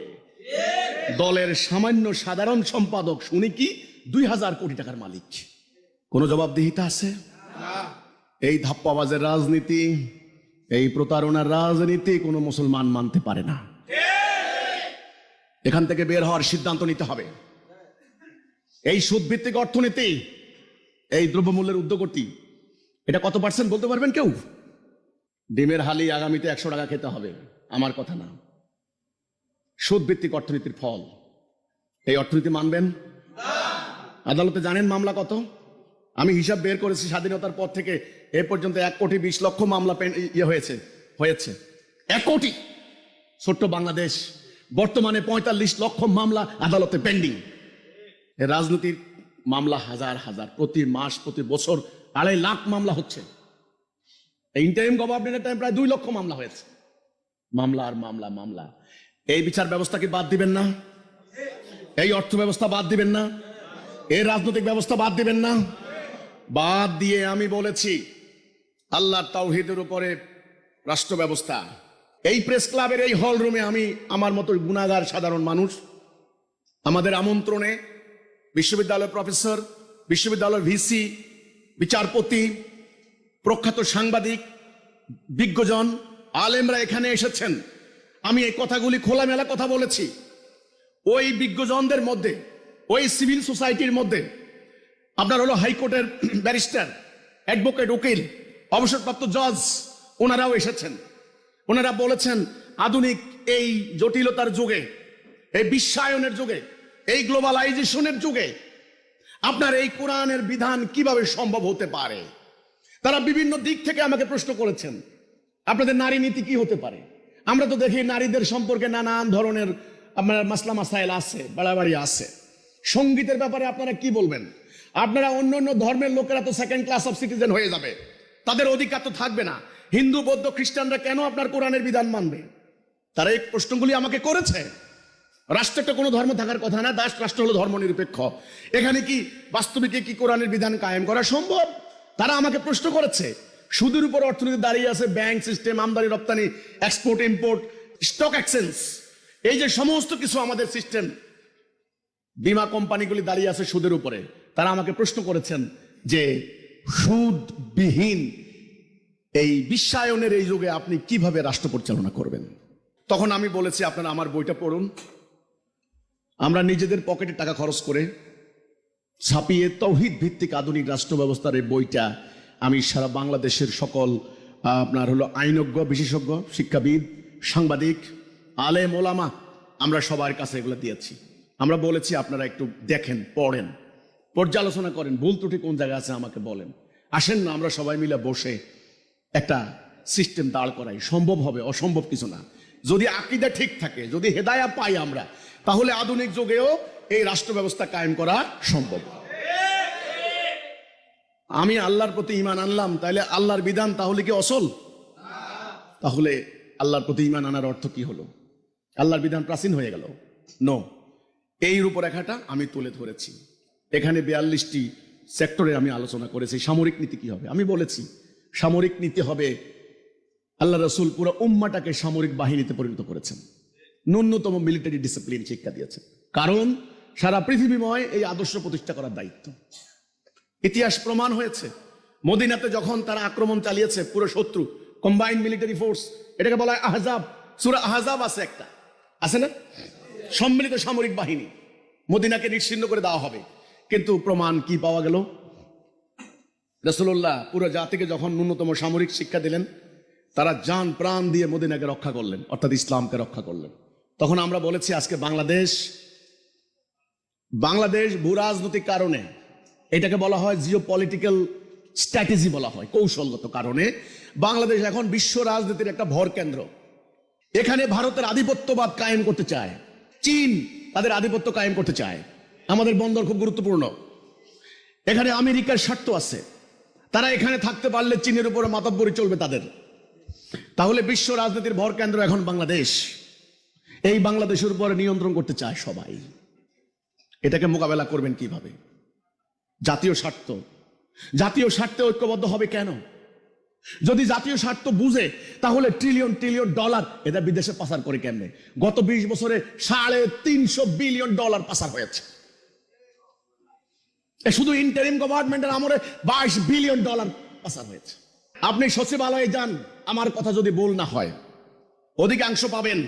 বিশ্ববিদ্যালয়ে যান, বড় বড় ডাক্তার, ইঞ্জিনিয়ার, জিজ্ঞাসা করেন আপনার সন্তান কোথায়, দেখবেন খুব গৌরবের সঙ্গে বলবে ওরা অস্ট্রেলিয়া সেটেলড, কানাডায় সেটেলড, ইংল্যান্ডে সেটেলড, আমেরিকা সেটেলড। আপনার ভাবি শুদ্ধা দিয়ে আসছি। আরে ভাই বলেন না, এদেশে কোনো ভবিষ্যৎ নাই। আমাদের ভবিষ্যৎ তো ধ্বংস করে দেওয়া হয়েছে।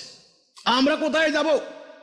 এক চিলতে মাটি, 1 বিঘা জমি, 1 জোড়া হালের বলদ, একটা লাঙল। তোমরা আমার এই সোনার বাংলাটাকে নরককুণ্ডে পরিণত করে দিয়ে তোমরা সেটেল হইবা অস্ট্রেলিয়া? আমি আপনাদেরকে বলতে চাই আজকে, আপনারা কি এই ব্যবস্থা এক্ষুনি বাদ দিতে চান?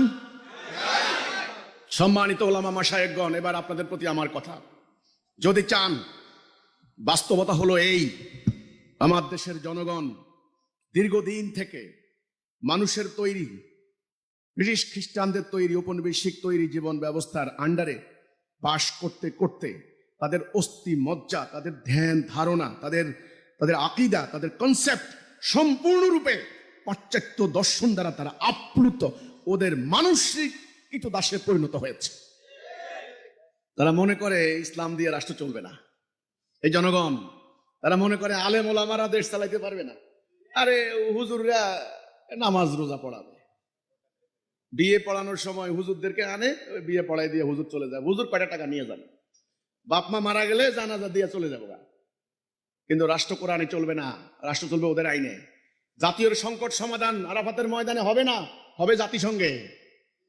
আর জাতিসংঘে যাওয়ার আগে ওই জাতিসংঘের মহাসচিব বসে থাকে, ওনাকে একটু বাউ করে যেতে হয়, মানে একটু নিচ করে যেতে হয়। আল্লাহ আমাদের জন্য বললেন কাবাতে শরীফাতে আল্লাহু আকবার, আমাদের ঐক্যের প্রতীক, আমাদের লক্ষ্যের প্রতীক, আমাদের সংকট সমাধানের জায়গা আরাফাতের ময়দান, বছরে একদিন হজের ময়দান। আমাদের জাতি হবে একটা, ইমাম হবেন একজন, বিশ্ব ইমামের নেতৃত্বে আল্লাহর এই বিধান কার্যকরী হবে সমস্ত দুনিয়ায়। আজ আমরা মুসলমানরা এটাকে নির্বাসনে দিয়ে আমরা জাতিসংঘকে আলিঙ্গন করে নিয়েছি। এখন আলেমদের কি করণীয়? 1 নাম্বার, আমাদের মুহতারাম ওলামা মাশায়েখগণ প্রথমত দ্বীনের ছোট্ট খাট্ট ব্যাপার নিয়ে মাসলা মাসাইলগত যে দ্বন্দ্ব বিরোধ, আকীদাগত কনসেপচুয়াল যে কনফ্লিকশন, এগুলি আপাতত স্থগিত রাখেন। জাতি দুর্ভাগ্যজনক ভাবে আমাদের পাপের ফল হোক যেমনি হোক, ইবলিসের ষড়যন্ত্রে হোক, পাশ্চাত্যদের ষড়যন্ত্র যেমনি হোক, আমরা হাজার হাজার ফেরকা মাযহাব তরিকায় টুকরা টুকরা হয়ে গিয়েছি। এটা হওয়ার কথা ছিল না। এটা আমরা দুর্বল হয়ে গিয়েছি, আমরা শক্তি হারিয়েছি। আমাদের এখন যে শ্রম, আমাদের যে সম্পদ, আমাদের সম্পদ লিমিটেড, নট আনলিমিটেড। আমাদের মেধা, এগুলি এখন একটা নির্দিষ্ট লক্ষ্যের দিকে পরিচালিত না হয়ে বিভিন্ন দিকে পরিচালিত হচ্ছে। 1 নাম্বার, আমাদের আলেমদেরকে ছোট্টখাট্ট ব্যাপার নিয়ে এতদিন ধরে আমাদের মাহফিলে, মসজিদের মিম্বরে বসে ভিন্ন ফেরকা, ভিন্ন মত, ভিন্ন তরিকা, ভিন্ন দলের প্রতি টার্গেট করে করে উত্তেজিত বক্তব্য, আক্রমণাত্মক বক্তব্য, এগুলি এখন থেকে বাদ দিতে হবে। নাম্বার 1। নাম্বার 2, তাদেরকে একটা কথার উপরে ইস্পাত কঠিন ঐক্যবদ্ধ হতে হবে, যে ঐক্যবদ্ধতা রাসূলুল্লাহ করেছেন, কালেমাতুত তাইয়্যিবা, কালেমাতুত তাওহীদ, লা ইলাহা ইল্লাল্লাহ মুহাম্মাদুর রাসূলুল্লাহ। আমাদের এই জনগণ অন্তত বুনিয়াদি বেসিক যে বিশ্বাসটুকু ওদের আছে, আল্লাহ এক, আল্লাহ ভুল নাই, তিনি আমার প্রভু হুকুমদাতা, এক আল্লাহ, এক রাসূল, এক কোরআন, বাস। এই ব্যাপারে জনগণের মধ্যে ঐক্যমত্য আছে তো? ঐক্যমত্য কমিশন করেছে, কথা বুঝতে হবে। ঐক্যবদ্ধ করতে পারছে? পারবে না। কেন পারবে না? ঐক্যমত্য কমিশনের জন্য লাগবে ঐক্যবদ্ধ হওয়ার সুতা, দড়ি। এই দড়ি কি আপনাদের? 100টা তসবির দানা একত্র করে কিসে? সুতা। সুতা কেটে দিলে তাহলে আমরা দানার মতো একটা ম্যান, আমাদেরকে ঐক্যবদ্ধ করবে আমাদের ভেতরের একটা রশি, যেটা কোরআনে আল্লাহ বলছেন ওয়াতাসিমু বিহাবলিল্লাহি জামিআন ওয়ালা তাফাররাকু হাবলিল্লাহ, আল্লাহর রশি, একটা রশি। এই আল্লাহর বিধান ছাড়া কারো বিধান মানি না। এই কথার উপরে এই জাতিকে ঐক্যবদ্ধ করতে হবে। এখন আলেমরা, আওয়ামী লীগ বলেন, আওয়ামী লীগ তো এখন আর নাই, যদিও তাদের ভোটার আছে না। এই আওয়ামী লীগের লক্ষ লক্ষ অনুসারী, এইবারে ভোটের হিসাব করা হয়েছে 13 কোটি ভোটার। তাদের ভোট নেওয়ার জন্য মরিয়া এখন বিভিন্ন রাজনৈতিক ব্যবসায়ীরা। আওয়ামী লীগ আল্লাহ বিশ্বাস করে না, বিএনপি আল্লাহ বিশ্বাস করে না, হজ করে না, করে কোরআন বিশ্বাস করে না, করে। অনেক নেতা দেখেছে ইদানিং দাড়ি রাখা শুরু করে দিয়েছেন, আল্লাহ বিশ্বাস করে। আচ্ছা, জাতীয় পার্টি, এনসিপি আর অন্যান্য ধর্মীয় দলগুলি বাদ দিলাম, ওনারা তো কম্পিটিশন করা শুরু করে দিয়েছেন কে কতখানি আল্লাহরে বিশ্বাস করে, ওটা হিসাব বাদ দিলাম। তাহলে সকল দলের এই ব্যাপারে ঐক্যমত্য আছে, ঐক্যমত্য কমিশনের আর দরকার নেই। এই কথাটা সবাইকে বলতে হবে। তোমরা দয়া করে চলমান বিদ্যমান ঔপনিবেশিক যুগের মানুষের তৈরি ব্রিটিশ আমলের ব্যর্থ, অকার্যকর, ভুল এই ব্যবস্থা বাদ দিতে হবে। তোমরা একটা কথার উপরে আসো, আল্লাহর বিধান দিয়ে রাষ্ট্র চলবে, আল্লাহর হুকুম দিয়ে দেশ চলবে, আল্লাহর হুকুম দিয়ে আদালত চলবে, আল্লাহর হুকুম দিয়ে শাসন কাঠামো চলবে, আল্লাহর হুকুম দিয়ে সেনাবাহিনী চলবে। এই কথার উপরে ঐক্যবদ্ধ করতে পারবেন? আমি সম্মানিত ওলামা মাশায়েখদেরকে আহ্বান করছি, আল্লাহ রাব্বুল আলামিন আপনাদেরকে সম্মান দিয়েছেন, আপনারা, এটা কিন্তু প্রকৃত সম্মান নয়। প্রকৃত সম্মান হবে আল্লাহর কাছে। আপনারা মাত্র কথা বলার সুযোগ পেয়েছেন, এটা পরীক্ষা। মসজিদের মিম্বরে যখন বসেন, দয়া করে অনর্থক অহেতুক বয়ান না করে, অন্য দল ফেরকার বিরুদ্ধে আর আক্রমণ না করে, মসজিদে আসা মুসল্লিদের সামনে, এই মুসল্লিগুলি নানান দলে বিভক্ত, তাদের আকীদা বিভক্ত, তারা মনে করে আল্লাহ ঠিক আছে, নামাজ পড়লে জান্নাত চলে যাব, কিন্তু রাষ্ট্র চলবে ব্রিটিশের আইনে। এতে এই বেচারার ঈমান থাকে না। উনি কিন্তু ঠিকই মসজিদ নির্মাণে টাকা দিচ্ছে। এখন এই ইমাম সাহেবকে বুঝাতে হবে, এখানে অনেক ইমাম সাহেব আছেন, বুঝাবেন যে ভাই, এটাই হলো তাওহীদের মূল বাণী, এটাই হলো তাওহীদের অর্থ, এটাই হলো ঈমান, দিন এবং দিন প্রতিষ্ঠা। রাসূলুল্লাহ এই জন্যই এসেছেন, আসেন আপনার জন্য নামাজ যেমন ফরজ, আপনার জন্য রাষ্ট্রে আল্লাহর বিধান কায়েম করা ফরজ, আপনার জন্য হজ যেমন ফরজ, আল্লাহর আইনে বিচার করা ফরজ। আসেন আমরা সবাই তাওহীদে ঐক্যবদ্ধ হই। এই কথা মাত্র 10 মিনিট বয়ান রেখে নামাজ শেষ করেন, আবার তাকে এটা বুঝান। এবার যিনি ওয়াইজ আছেন, সুললিত কণ্ঠে ওয়াজ করেন, মাশাআল্লাহ। অনেকে এখন ইংরেজিতে বয়ান করেন, ভালো তো। বিভিন্ন ঘরানার আলেম আছেন, আপনারা হলো কওমি মাদ্রাসার আলেম, আপনার আলিয়ার আলেম, দেওবন্দের, তারপরে তো হলো মদিনা থেকে, আল আজহার থেকে, নানান জায়গা থেকে আপনারা উলামায়ে কেরাম প্রতিনিয়ত ওয়াজ করে যাচ্ছেন। এই শীতকালে লক্ষ লক্ষ ধর্মপ্রাণ মানুষ আপনাদের ওয়াজ শুনতে আসে। দয়া করে এই ফেরকা, ওর বিরুদ্ধে, এরে কাফের বলো, ওরে মুরতাদ বলো, এগুলা বাদ দিয়ে নানান দিকে আর গুলি করেন না ভাই। নানান দিকে তীর ছুড়ে আমার সমস্ত তীর নিঃশেষ হয়ে গিয়েছে। আর শ্রম, ঘাম, মেধা এদিকে আর নষ্ট করেন না।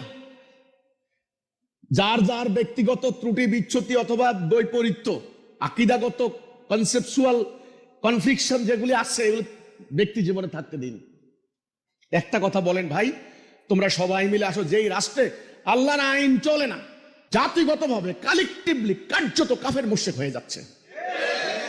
তো কাজে এই জন্যে আপনাদেরকে এই ওয়াজ মাহফিলের মধ্যে দয়া করে এই ফেরকার বিরুদ্ধে, ওই দলের বিরুদ্ধে, এই সংগঠনের বিরুদ্ধে আপনাকে হাদিস বের করে, আয়াত বের করে, কাফের, মুরতাদ, মুশরিক, মালাউন, তাকে বাড়ি ছাড়া করতে হবে, তার জিহ্বা কাটতে হবে, তার বাড়িঘর, এই জিনিসগুলি বাদ দেন।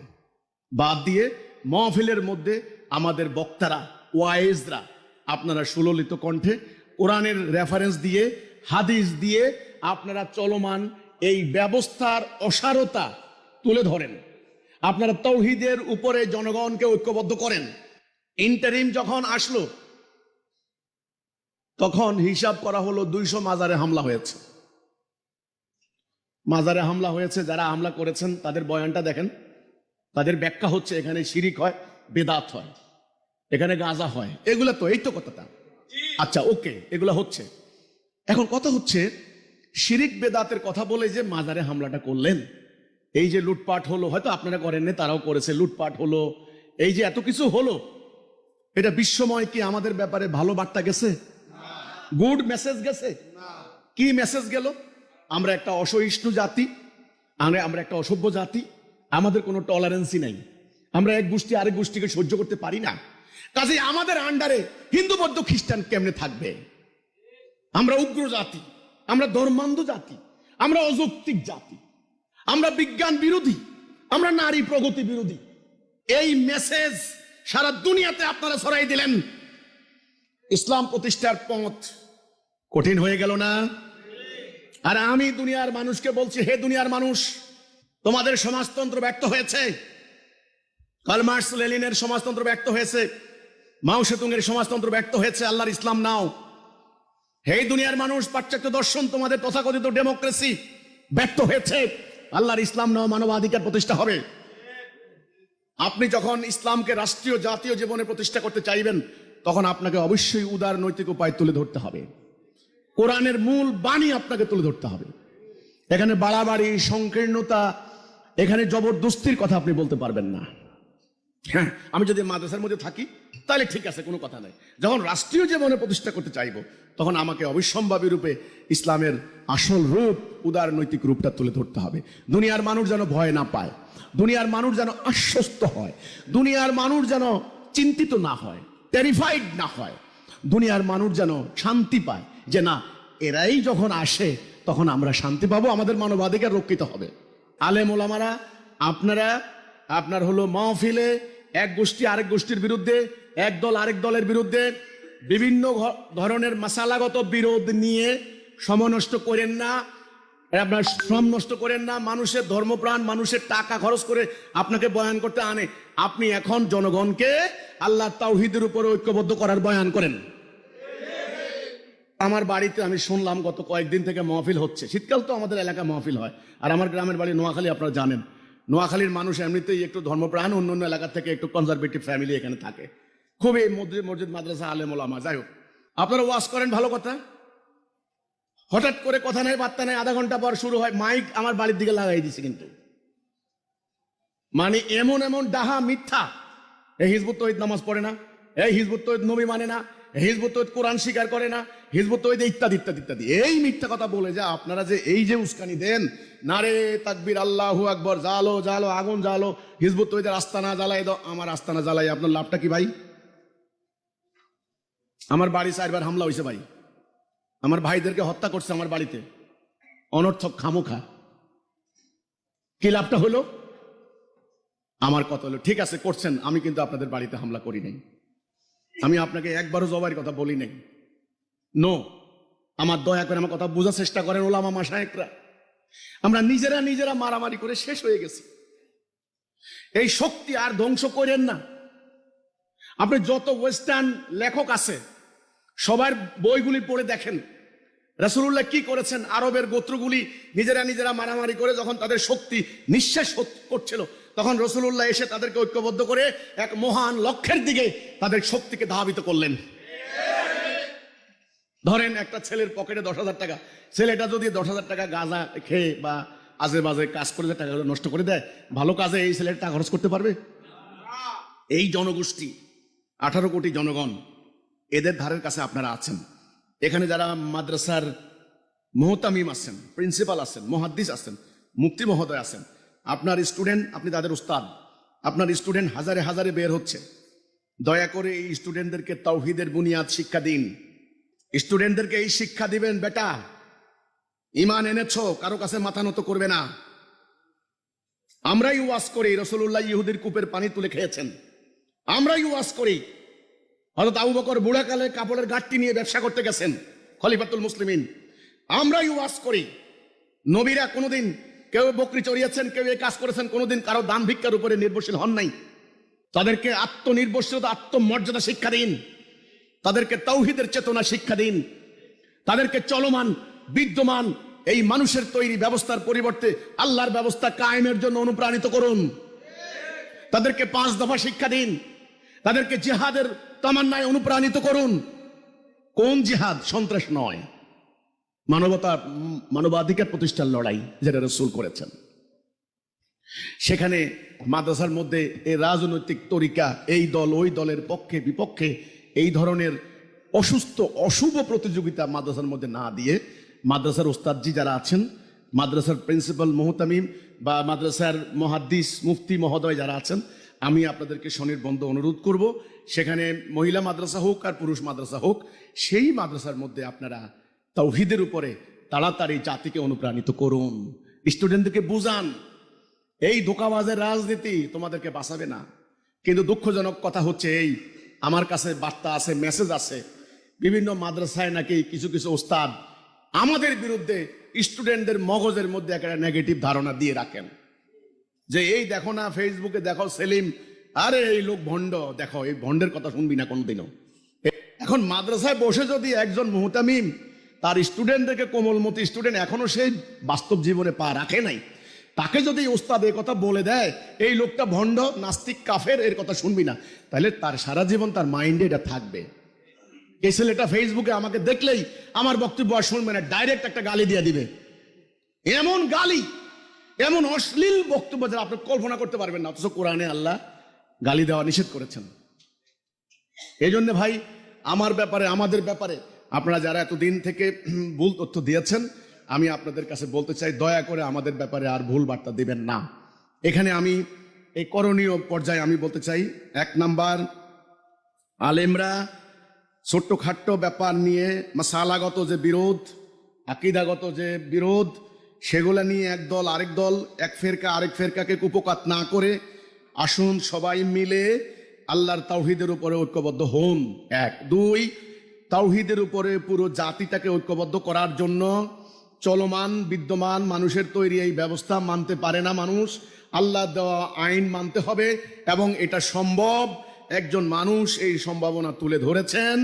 আপনারা যদি মন চায়, আপনারা এই আল্লাহর দ্বীনের পক্ষে, এই ধর্মপ্রাণ মানুষ, তাদেরকে ভোটাররা বলে ভোটার, আর কর্পোরেট ব্যবসায়ীরা বলে কি কাস্টমার। ইউনিলিভার যখন হিসাব করে তখন আপনাকে ভোটার আর মোমেন বান্দা হিসাব করে না, তারা হিসাব করে এগুলো সব কনজিউমার, কি পরিমাণ কনজিউম করবে ওই হিসাব, বাণিজ্যিক হিসাব। আর যারা ভোটে দাঁড়ায় তারা হিসাব করে এগুলো ভোটার, কিভাবে ইঞ্জিনিয়ারিং করা যাবে, কিভাবে মেকানিজম করা যাবে, কিভাবে ম্যানিপুলেট করা যাবে মিডিয়াকে দিয়ে টাকা পয়সা খরচ করে, এটা ভোটার। ভাই আমাদের কাছে কাস্টমারও না, ভোটারও না, এরা আমাদের কাছে ধর্মপ্রাণ মুসলমান। তারা আল্লাহর সান্নিধ্য চায়, তারা কোরআন শরীফকে বিশ্বাস করে, তারা শান্তি চায়, তারা পরকালে জান্নাতে যেতে চায়। জান্নাতের পাগল না হলে এই লক্ষ লক্ষ টাকা খরচ করে হজ করতে যাইতো না। জান্নাতের পাগল না হলে বিভিন্ন পীরের মাজারে যাইতো না। জান্নাতের পাগল না হলে বুকে ডিনামাইট নিয়ে মরে যাইতো না। তারা আল্লাহর পাগল, তারা আল্লাহকে চায়। কিন্তু এই জনগোষ্ঠীর ইসলাম সম্পর্কে আকীদা ভুল,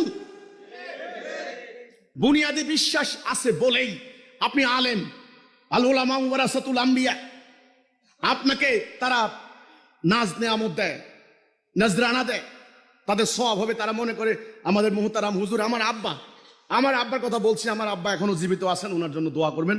এখনো আমার মসজিদে যদি একজন আলেম আসে, যখন শুনেন আলেম আসছে, সাথে সাথে ওনাকে ধরে নিয়ে হুজুর আসেন খান।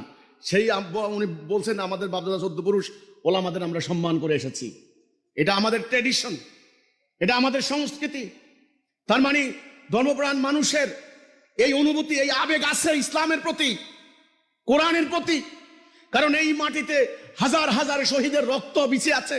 হযরত শাহজালাল আলী আমিনী রহমতুল্লাহ আলাইহি, হযরত খানজাহান আলী রহমতুল্লাহ আলাইহি, হযরত মাহি শওয়ার রহমতুল্লাহ আলাইহি, এই সমস্ত মর্দে মুজাহিদদের রক্ত বিছে আছে এই মাটিতে। আর আমাদের আন্দোলনের যিনি প্রতিষ্ঠাতা ইমামুজ্জামান জনাব মোহাম্মদ বাইজিদ খান পন্নী, ওনার পূর্বপুরুষরাও সেই আফগান থেকে এসেছেন। বাবা আদম কাশ্মীরি রহমতুল্লাহ আলাইহি, এনারা আছেন, এনারা রক্ত দিয়ে গেছেন এই মাটির জন্য। এই মাটি কথা বলে। কাজেই এই ধর্মপ্রাণ মুসল্লি, ধর্মপ্রাণ মানুষগুলি, আমরা এদেরকে ভোটার বলবো না, আমরা এদেরকে কাস্টমার বলবো না। এরা আল্লাহর সান্নিধ্য চায়। এরা তো বিভিন্ন ফেরকায় বিভক্ত হয়ে গিয়েছে, এরা তো বিভিন্ন রাজনৈতিক তরিকায় বিভক্ত হয়ে গিয়েছে। এদেরকে এখন একত্রিত করে একটা জায়গায় এনে মহাশক্তিতে রূপান্তরিত করার দায়িত্ব আমি আলেম ওলামাদেরকে দিতে চাই। আপনারা কি এ দায়িত্ব পালন করতে পারবেন? মোহতারাম, আমি গুনাহগার সাধারণ মানুষ। আমাদের আন্দোলন হিজবুত তাওহীদ 30 বছর থেকে কেউ বলতে পারবে না কোনো অন্যায় করেছি, কোনো আইন ভঙ্গ করেছি। এই কর্মসূচি আল্লাহ আমাদেরকে দান করেছেন, হাদিসের মধ্যে আছে। আমরা বলেছি আল্লাহ দেওয়া ব্যবস্থা প্রতিষ্ঠা করতে হবে। আজকের এই মতবিনিময় সবার উদ্দেশ্যই হচ্ছে আমাদের ওলামা মাশায়েখ, আমাদের যারা আছেন তাদেরকে এই কথাটা বলা, এই আহ্বান করা যে আপনারা এখন জাতিকে অনুপ্রাণিত করুন বর্তমান ব্যবস্থা থেকে বেরিয়ে এসে আল্লাহ দেওয়া ব্যবস্থা গ্রহণ করার জন্য। একটা নির্দিষ্ট লক্ষ্যে দৃষ্টি নিবদ্ধ করুন, একটা নির্দিষ্ট দিকে, সেটা হলো আল্লাহর দিন আগে প্রতিষ্ঠা হোক। তারপরে কার মাজারে ফায়সা কাজ হয় পরে দেখা যাবে। তখন যিনি ফায়সা কাজ দূর করবেন তিনি থাকবেন ম্যাজিস্ট্রেসি পাওয়ার সম্বলিত। আদালত থেকে নোটিশ যাবে, এই আল্লাহর আইনে, রাষ্ট্রীয় আইনে তোমার এটা কিন্তু বেআইনি, তোমরা এটা এতদিনের ভিতরে বন্ধ করো। আর সে যদি বন্ধ না করে তখন আইনগত, এখন আদালত থেকে নোটিশ জারি হলে কি আদালতে না যেতে পারে কেউ? তাহলে ওয়ারেন্ট জারি হয়ে যায়, ওয়ারেন্ট হয়ে গেলে পুলিশ ধরে নিয়ে আসে। রাষ্ট্রীয় অথরিটি, রাষ্ট্রীয় ক্ষমতা। মোহতারাম ওলামায়ে কেরাম, আপনারা, আমি আবারও ক্ষমা চাচ্ছি, আমি আপনাদেরকে ছোট করতে চাই না। আপনারা একজন মুফতি, ইফতা পড়ে আপনারা মুফতি হয়েছেন, মানে ইসলামের ফিকহ শাস্ত্র আপনারা জানেন। আরে ভাই, যে রাষ্ট্রটা ব্রিটিশের আইনে, সেখানে আপনি আল্লাহর আইনের মুফতি হয়ে কি হচ্ছে? আমার কথা হচ্ছে এটা, এই সিম্পল কথাটুকু। আল্লাহর সবরিটি কায়েম করেন, তখন আপনার আদালতে আপনি জুরি বোর্ডের মেম্বার হবেন। আল্লাহর বিধান কায়েম করেন, আল্লাহর আইন কায়েম করেন। এটা করতে হলে 1 নম্বরে লাগবে পুরো জাতির ঐক্যবদ্ধতা। এত দিকে শক্তি ক্ষয় হয়ে গেলে কিন্তু হবে না। তারপরে লাগবে শৃঙ্খলা, ডিসিপ্লিন। তারপরে লাগবে একজনকে মানতে হবে। কাকে মানবেন আপনারা ঠিক করেন, আমার কোনো আপত্তি নেই, আমি আপনাদেরকে অনুসরণ করতে চাই। কথা শেষ। আমি জানি মোমেন, যে মোমেন হবে মোমেনকে অনুসরণ করবে। সূরা হুজুরের 15 নম্বর আয়াত। আল্লাহ এবং তার রাসূলের প্রতি ঈমান এবং এতে কোনো কম্প্রোমাইজ নাই। সুম্মা লাম ইয়ারতাবু, এবং জান মাল দি জিহাদ, এটা হলো মোমেন। আমি মোমেন হতে চাই, আমি আরেকজন মোমেনের আনুগত্য করতে চাই, কিন্তু আমি কোনো মুশরিক, কাফের, মুনাফিক কারো আনুগত্য করতে চাই না। আমি আল্লাহর আইনের আন্ডারে বাস করে কবরে যেতে চাই, আমি মানুষের তৈরি বিধানের আন্ডারে থাকতে চাই না। আমি আল্লাহর খেলাফত করতে চাই, আমি ব্রিটিশের খেলাফত করতে চাই না। কথা শেষ।